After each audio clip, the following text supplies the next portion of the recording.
La commission PAJ de l'Assemblée nationale a débuté ce jeudi le travail de toilettage du projet de loi portant répartition des sièges. Le texte a été transmis mercredi dernier à la plénière après sa présentation par le vice-premier ministre, ministre de l'Intérieur et Sécurité.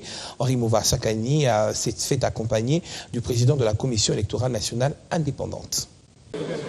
Le texte était tant attendu à la Chambre basse du Parlement. C'est donc mercredi que les députés nationaux ont procédé à l'examen de l'annexe de la loi électorale portant répartition des sièges.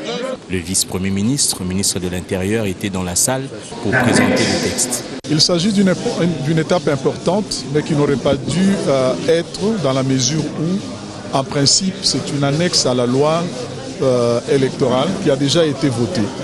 Parce qu'il y a eu des perturbations dans la réalisation de l'enrôlement, le fichier n'a pas été mis à jour à temps. On a donc adopté de façon décalée d'abord la loi électorale, puis ses annexes. Et donc la répartition des sièges vient en appui à la loi électorale déjà votée. Et donc il devient important maintenant de savoir pour chaque circonscription combien de députés sont élus et sont répartis de quelle manière. Ce projet prévoit 181 circonscriptions électorales pour le vote de 500 députés nationaux, 201 pour l'élection des 780 députés provinciaux et plus encore pour celle des conseillers municipaux. Du coup, l'opportunité de l'examen de ce projet de loi avant l'audit du fichier électoral surgit. Majorité et opposition ne parlent pas le même langage. L'examen de ce projet de loi n'a rien à voir avec l'audit. L'audit n'est pas suspensif. L'audit est consultatif seulement, donc les choses sont claires. Si l'audit établissait qu'il y avait des écarts importants et qui modifie la répartition des sièges, il faudrait qu'on y revienne. Il fallait l'intervention du président de la CENI pour éclairer les uns et les autres.